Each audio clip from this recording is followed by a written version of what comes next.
What if the reason that you're missing so many putts is not your stroke and not your green read, but the fact that you're not blending your green read and your read for speed?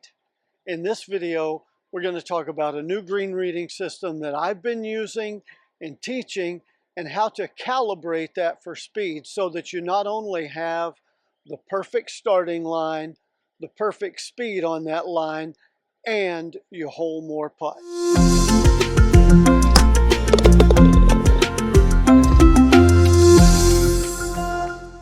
Seems like everyone has a speed for rolling putts that they're comfortable with that speed. Some people like to dive it into the hole. Other people like to charge it or ram it into the back of the cup. And then other folks like me try to hit putts consistently at a pace that if I miss, they'll go 1 foot past. So I've done several videos on the channel now that have been really popular, had lots of comments and lots of questions on the Expert Green Reading Operating System, EGOS, by Andrew Walters from Augusta, Georgia. And I've been using the method and it works for me.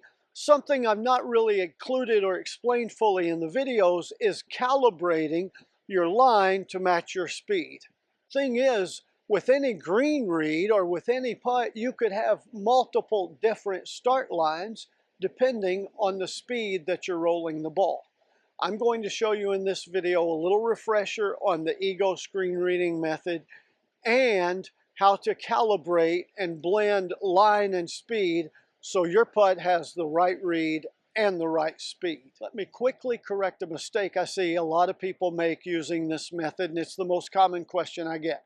Most people are right-eye dominant and right-handed, and when they hold up and line up the bottom of their shaft on an intermediate target and the top of their shaft at the hole, then their hand is in the way. It's like you're looking right under here, and as a result, a lot of people have a natural tendency to, instead of directly in front of their eye, lined up with the straight line to the hole, they'll hold the putter shaft over here a little bit or off, and that creates a problem. It makes it look like every putt goes right to left, and we know that's not true.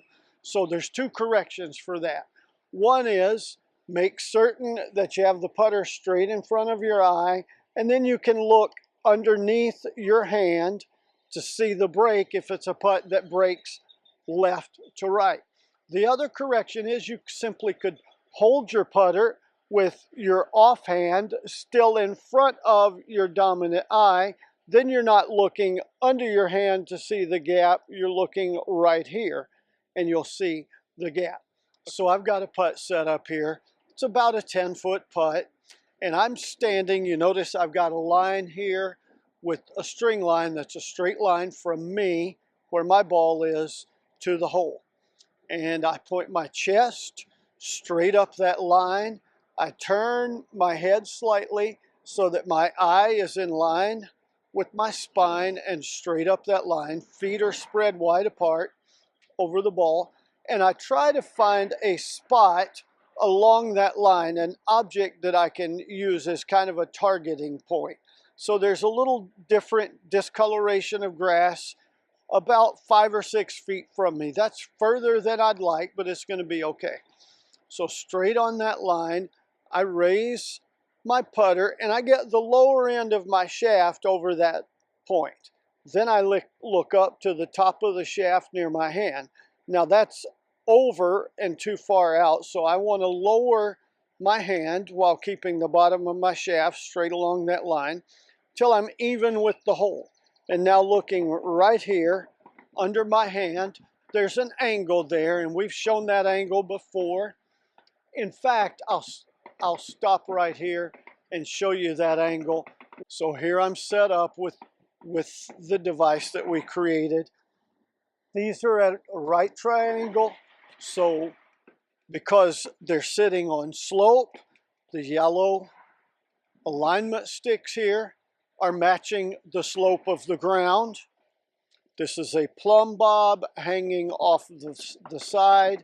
I'll show you the camera angle that it shows, that there's an angle here, and then move that. I'll show you where that angle lines up. That angle lines up to this tee that I put in the ground here beside the hole.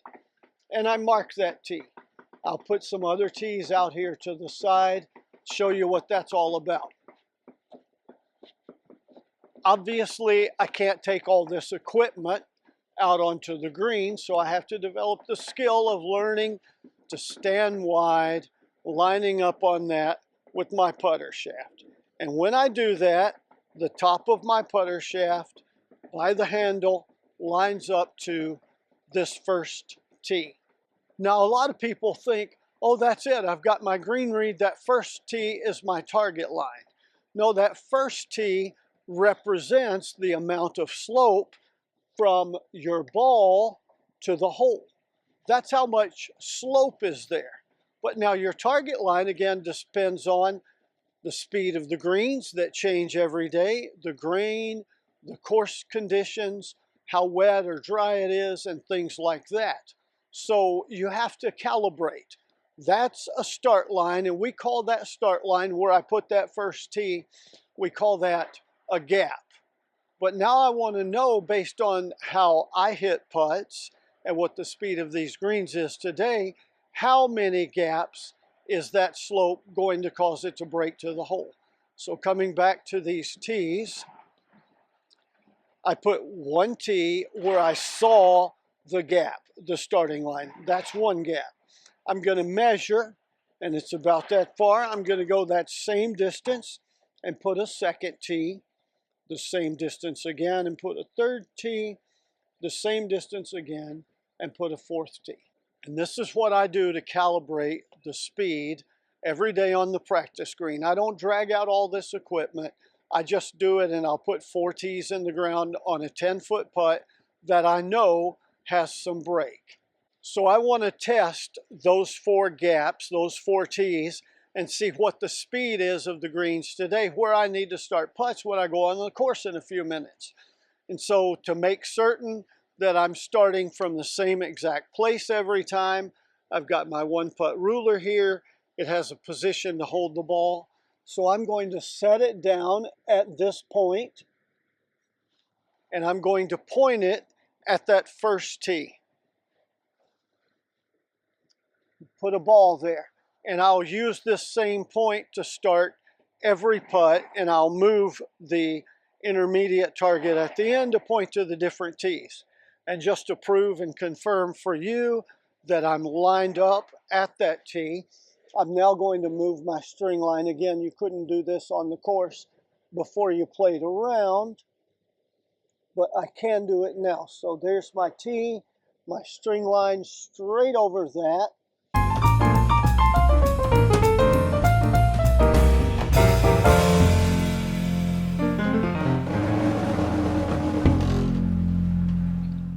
So now I know that this string line is pointed straight at that tee, representing the first gap, because I'm over it on both ends, and we'll show you the camera angle for both ends. So now, to test that first gap, I'm going to line up and roll that putt, and again I'm trying to roll it at a speed that, if missed, will go about 1 foot past.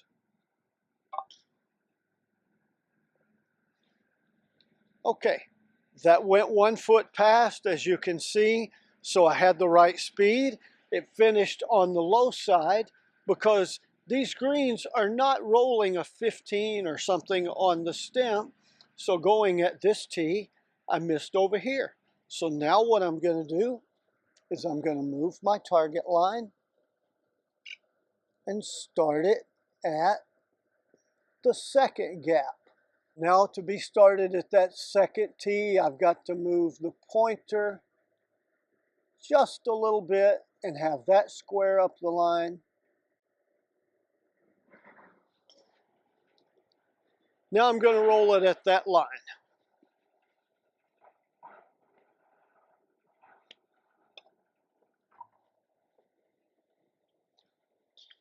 Now guess what? I hit that putt too soft. It didn't go a foot past the hole, which is the speed I like to hit. So I've got to do that again. So now I'm lined up at that second tee, Let's set up and make a good putt at the right speed.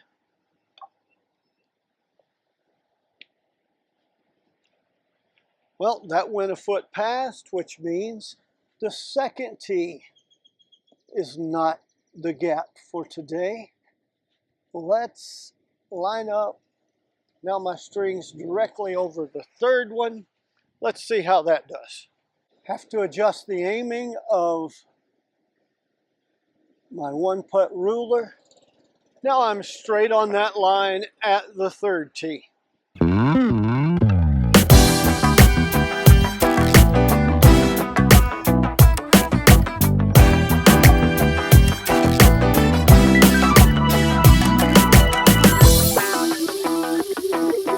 So now I know it's the third gap that works for the speed I like to roll putts, the speed of these greens.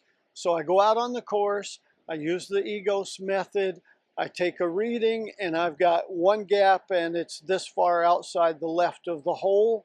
I'm going to make 2, 3, visualize that in my mind's eye. Obviously you can't take a string line or a one putt ruler or the tees out to mark your starting line on the course. You have to have the skill to visualize that. But I know it's a 3 gap day. So now I'm out on the course on the first hole. I've got a 30-foot putt. I line up to the third gap, but wait a minute. This is a downhill putt. It's going to be rolling slower, and putts that are rolling slower break more.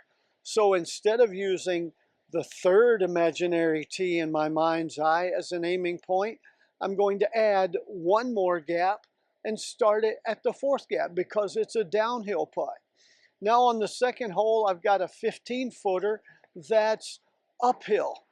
And so I'm going to subtract one gap, and even though it's a 3-gap day, I'm now going to use 2 gaps because this putt is uphill.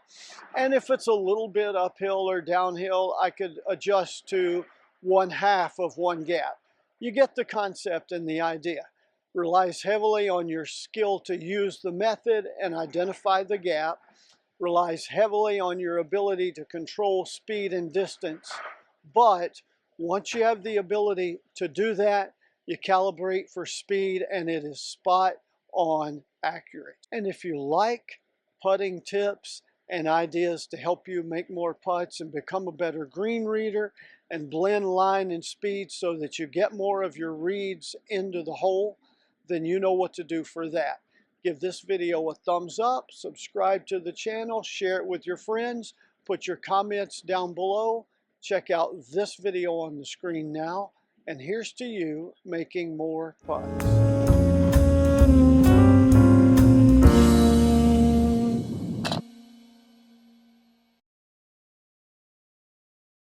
Quick walkthrough of calibration from Andrew Walter's book on this screen reading method. You'll notice in the upper right corner of this graphic, he's showing you what he sees. The little star at the bottom near his putter head is the straight line to the hole. You see the hole if you go straight up that white line. Now you see his putter shaft hanging vertical and there's a gap. And then you follow the red arrows down and you see he puts the tee in the ground at that first gap. He's labeled it C. And then he's put a second tee and a third tee and a fourth tee. He makes the putt based on the greens he's playing that day and the speed he likes to stroke putts. He makes it when he starts the putt at the fourth gap. So he would say this day is a 4-gap day. And of course, if you have legitimate questions or comments, please share them.